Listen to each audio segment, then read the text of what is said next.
Dans la dynamique de reconquête de l'intégrité du territoire national et pour une souveraineté effective du peuple burkinabé, le Conseil des ministres, en sa séance du jour, a examiné plusieurs dossiers.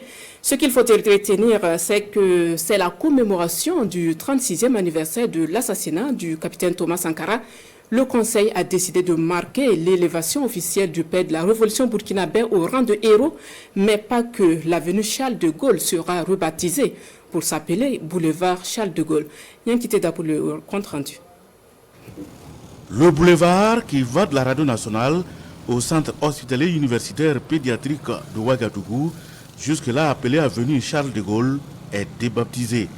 Le boulevard s'appelle désormais l'avenue Thomas Sankara. Ainsi en a décidé le Conseil des ministres. Cet acte constitue l'un des points saillants de la commémoration du 36e anniversaire de l'assassinat du père de la Révolution d'août 1983. La commémoration de l'anniversaire est placée sous le patronage du chef de l'État, le capitaine Ibrahim Traoré, avec des actes forts. En plus du dépôt de gerbes traditionnelles, il y aura un cérémonial officiel d'élévation du camarade président Thomas Sankara au rang de héros de la nation. Et en plus, il y aura la pose de la première pierre qui va marquer le début des travaux de construction du mausolée Thomas Sankara. Il s'agit d'une partie du projet vaste de mémorial Thomas Sankara qui intègre bien sûr d'autres infrastructures. C'est un plan conçu et donc qui sera mis en œuvre par l'architecte Diébedo Francis Kéré, qui est le concepteur de l'ensemble du projet mémorial Thomas Sankara. Donc c'est un mausolée qui va coûter plus de 400 millions de francs CFA et qui se veut donc vraiment le reflet de l'hommage de l'ensemble de la nation au camarade feu Thomas Sankara. Autre dossier examiné à ce rendez-vous hebdomadaire de l'exécutif est relatif à l'examen et l'adoption de 3 décrets d'application de la loi sur la promotion immobilière au Burkina.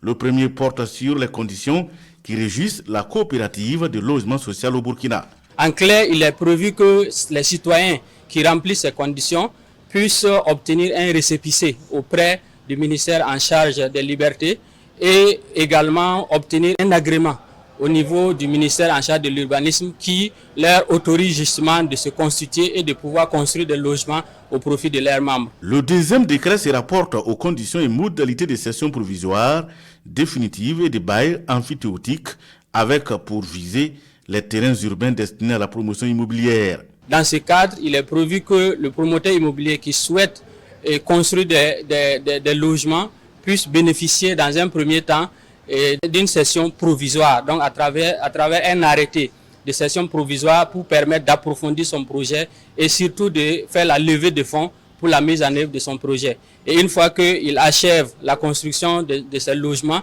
il puisse bénéficier d'un titre définitif. Un troisième décret d'application de la loi sur la promotion immobilière est également passé au peigne fin à ce Conseil des ministres. Ce décret fixe les conditions, les modalités et les barèmes des transactions au niveau des infractions en matière de promotion immobilière. L'adoption de ces décrets constitue une avancée significative dans la mise en œuvre effective de la loi portant promotion immobilière au Burkina.